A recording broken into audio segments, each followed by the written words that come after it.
G'day everyone, here we are in Cannes 2026. My name is Mark Power and I'm a co-founder and the Chief Engagement Officer of Podean, and we're a global partner to Amazon, helping brands succeed on Amazon around the world. And I've got my business partner here. Travis Johnson, I'm the CEO of Podean. Very happy to be here in the warmth of Cannes. And I think I'm up to about number 15 for the Cannes Festival. It's been a wonderful experience. And also catching up with friends, and we've known Tamir for a very long time. It seems that way, especially with some of our global rollout. So Tamir, wonderful to be spending some more time with you. Absolutely. Thanks, guys. Always good to see you. So I've been with Amazon for a number of years. I lead a collection of our international countries around the world for Amazon ads. And I guess that's the main topic that we want to talk about today. You know, we set up our business from the very start to be global. We saw that that was a real need for multinational brands and also supporting local brands to grow into other markets. But you know, what seems simple as taking a playbook and a catalog and running some ads in different markets isn't quite that easy. I mean, what's been your experience or some of the successes and failures you've seen brands in different markets? Yeah, for sure. Look, it's interesting. I think a lot of brands just naturally understand that with traditional media, you have to be local. You have to start with local insights, local creative, and work backwards. But for whatever reason, it doesn't always seem to work that way with digital. And I think brands maybe assume that digital equals scale and efficiency. And so produce once, run everywhere seems to still be common for some brands, but doesn't produce the results maybe that they expect. And I think what we've learned is, you know, over maybe 5 years ago, it was hard to get the local insights that were needed to build a truly local digital strategy. It's not that hard today with, you know, great tools like Amazon Marketing Cloud, with really great partners like Podean. It's not that hard to really, truly, deeply understand the customer journey, understand the unique competitive landscape, the unique cultural landscape, and work backwards from there to build a successful media campaign. What do you think is the first step a brand should do if they're like, you know, we've built a successful business in the US, for example, and we want to expand globally, and the board gets excited, an executive team gets excited? What would be your number one bit of advice for them? I mean, I would say number one is resist the urge to go so fast that you skip steps and regret it later. Yep. Because the urge can be, this is what works in my home country. I'm just going to start by scaling that into 20 countries and hope for the best, because it just doesn't work. Yeah. And so I think the North Star that brands should aspire to is, I'm going to be able to know and action as rich of a set of insights around the customer in every marketplace that I operate in as I do in my headquarters. And I think we would expect brands to challenge us to achieve that, and we would expect great partners like Podean to be able to deliver on that. Yeah, often we're, you know, having to work with clients who have that ambition and they've bought in, you know, the CEO and the board's bought in, and actually just get them to slow down a little and do a bit more research and understanding and insights. Because if you took just, say, an eMarketer or a Statista report and said, okay, you know, I'm in the US, I'm also in the UK, where should I go? Well, then the data is probably going to say I should go to Germany or I should go to Japan. But it's not as simple as that. You've got to understand what the local brands are and how yours is going to, you know, compete and be effective in that. You need to understand pricing.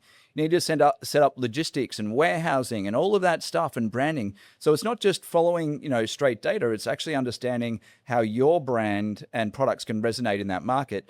And then, of course, how we're going to tell people about it. You know, what sort of, you know, keywords are people searching for? Who are the competitor sets that we can steal products from? And how are people bundling and going through the shopping journey or driving loyalty? So, you know, there's a lot of available tools, but I think the Amazon Marketing Cloud's a key area that people probably aren't using enough information from. What have you seen in regards to Amazon Marketing Cloud?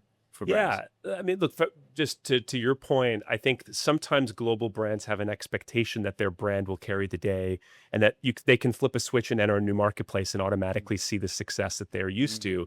And it rarely works that way, right? Because e-commerce is the great equalizer, right? Small, scrappy challenger brands operate on the same level playing field as the largest global brands in the world. And so the businesses that are successful big or small, are the ones that are using tools like Amazon Marketing Cloud to really dive deep into, what is the unique customer path to purchase? What is in my customer's basket when they're considering my product? When I lead with certain ASINs, which ones produce the halo effect across the rest of my portfolio?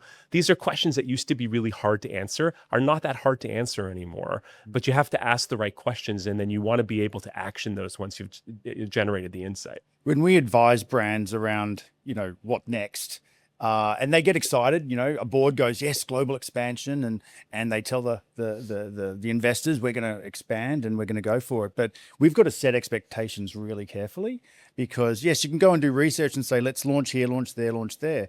But as you said, you can only do so much with the resources you have and the partners you have and the investment you have. And it takes time.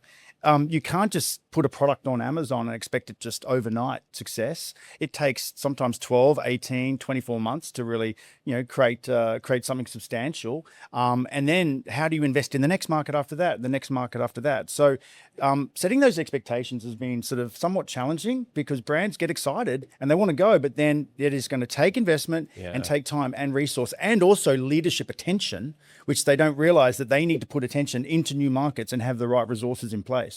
And what's also interesting is just that even well-known brands, that's great at the brand level, but it doesn't mean that your product is going to win. And that's ultimately what you're trying to sell. So even if you're Colgate and everybody knows that you're a toothpaste and, personal care brand, it doesn't mean that your new particular product that you've created, that extra whitening with the mint flavor, is going to be in front of customers when they're making that shopping decision. And I think that's something that brands need to lean more into, having a look at the audience, the insights, and the opportunity on a ASIN by ASIN basis. Even if you're a well-known brand, it doesn't mean that all of your products are going to be selling. And maybe you can explain the difference between translation and localization, right? Because a lot of brands are like, oh, take that photo, change that from English to Italian, and put on Amazon. It doesn't work that way, does it? Yeah, I mean, language is maybe the last mile, but there's so much work, obviously, that has to happen before that. And it's for good reasons, right? If you step back, consumers shop, their path to purchase is so different across different marketplaces. If you look at China, for example, live shopping is hugely prevalent, but that's still an emerging technology across most of the rest of the world. So that path to discovery is so important to understand that if you skip that step and just go straight to language, you're missing all of that texture.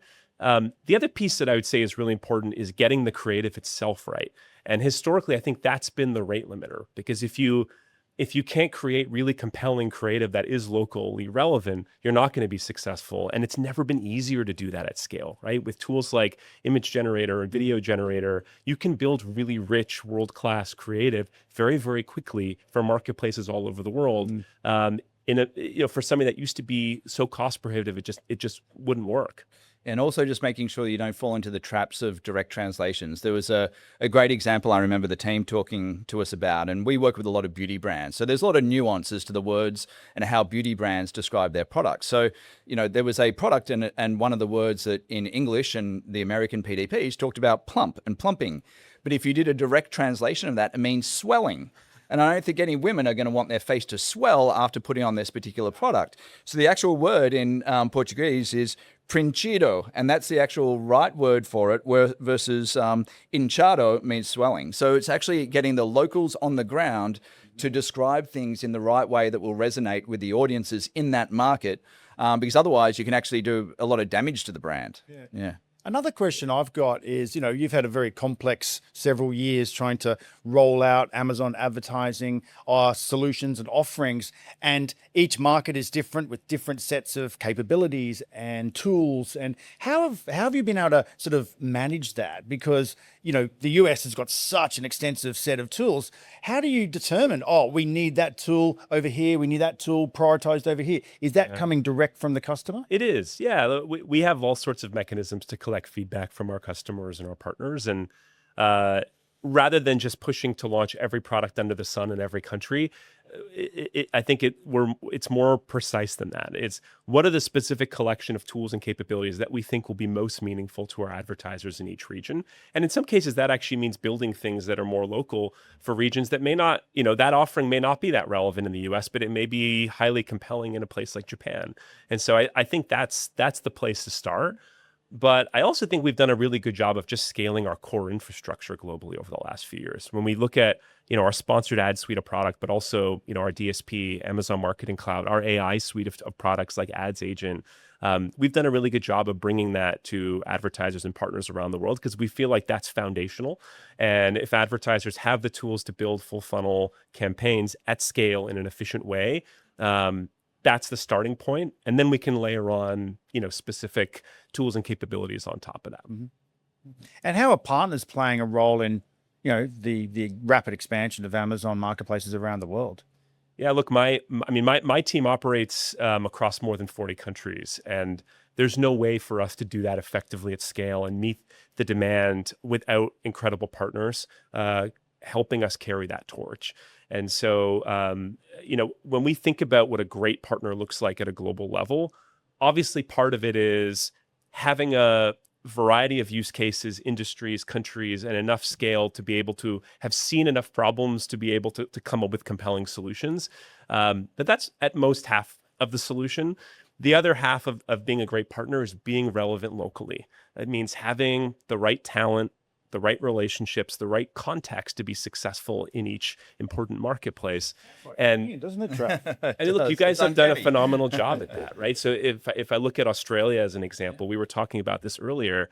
You guys have made some really great hires. It's helped you win and retain great business, and it's helped you develop some important best practices that have then helped you scale your business around the world. So I think that playbook has served you quite well. And also, I think, credit to the Amazon team just about the testing and learning in different markets and playing with different models of engagement and different, mechanisms and partnership deliverables. I think that's been really good. As we're talking about Australia, we're looking to pioneer a couple of programs, and Willie and his connections with the leads in Mexico and Brazil. So the idea of pioneering something that can then roll out is really exciting for us. Yeah, look, I love that. I think there's a bit of a misnomer that, best practices always come from the US and scale outward.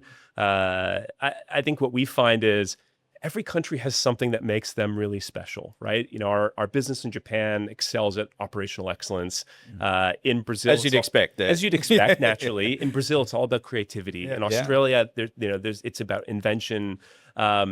The goal is to channel those things that make each of those countries really unique and special and build a proof of concept that can then scale. And that helps those countries really punch above their weight class in building global innovation. And we've seen that play out time and time again. And you're traveling a lot these days, and I believe you're heading to China soon.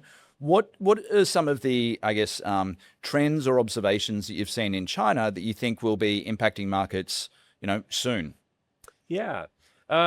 Look, I think that, like elsewhere, our Chinese advertisers are thinking about how to build a presence around the world. Uniquely, our Chinese selling partners operate only in a cross-border environment with us. And so for them, access to tools that can scale across different geographies, access to insights and partners that can help them do that effectively is a really great way to diversify and grow their business. And so that's a top priority. In doing so, they are increasingly leaning harder into our AI tools because it's giving them more and more time back to go and manage their core business. Most of our Chinese sellers are founder-led companies, remarkably successful, growing very quickly, but their primary rate limiter is just time. And so if you can give them back time in terms of campaign setup and planning and reporting, creative generation, optimization, you're saving them tons of time and effort that they can then spend on developing the next set of great products for the world. Yeah. And so we're seeing a lot of that. And I don't think that's unique to China, but certainly they're a leader in terms of adoption of many of those technologies. So Tamir, what are some of the assets and collateral and tools that Amazon's got or that you've seen beyond Amazon that can really help brands make their decision around which markets to go in and how to show up in different geographies? Yeah, look, I think a really good starting point is anchoring yourself in the insights that live within Amazon Marketing Cloud. I think that's a really great way to go deep into a specific marketplace and immerse yourself in the customer's sort of path to purchase and the nuance behind that. Beyond that, visiting our Amazon Ads website, it's a great resource, both to learn more about our products, but to go deeper on case studies. You'll find a pretty rich repository across different countries there. But you guys, I think our partners are also a really great resource. And I think you guys just recently produced an interesting piece that might be valuable for folks listening in. Yeah, absolutely. We've done a lot of research and we've got a couple of case studies. One was recently published by Danielle Waller, our Global Chief Media Officer, who's helped brands with this journey. And it really talks about the different things you need to start thinking about when it comes to, thinking about expanding globally, which there's a lot to take in, but with the right guides and partners between yourself and other partners out there and us, there's a lot of, potential to get it right. But you don't want to go alone. Let me just say that. But Amazon has a lot of great resources on the Amazon website, a lot of great case studies and insights there. But look, I wanted to ask a very important question. Yeah. Okay. And when I saw your LinkedIn post the other day where you were packing for coming to Cannes, you had a Colombia jersey, you had a Mexico jersey, you had a whole range of jerseys that reflected some of the travels you've had in past couple of years. But I didn't see a Socceroo's jersey. Okay, Interesting. I didn't see an Australian football jersey in there. And was that just packed underneath, or I just couldn't see it, or you didn't pack one? Wow, really hard hitting one here to wrap us up. Obviously, I was wearing that one, so I thought that I did ask you that. Yeah, you did. I thought that it went without saying, but thank you. I'm glad that you were wearing it. You know. Because even though we hit our own goal the other day, we lost to the USA. I'm still confident that we're going to get through to the next round. That's right. It's great to see that you're supporting the soccer. Of course, the Aussies, have an important role. We're Commonwealth. We're friends. Totally. Some shared history there. Love that. I'm rooting for you guys, definitely. Awesome. Well, thank you, Tamir. It's been great to sit down and chat and spend some time together over the last couple of days, and also for your support when it comes to guidance on where we need to double down and add resource to help brands grow in different markets. We're seeing a lot of success in Brazil and Mexico and the Middle East and Australia. So, we're super excited about the partnership and where it's taking us. So thank you. Likewise, Podean does great work. So thank you guys for being a world-class partner. We Thanks for the appreciate it. partnership, mate. Cool. Thank you.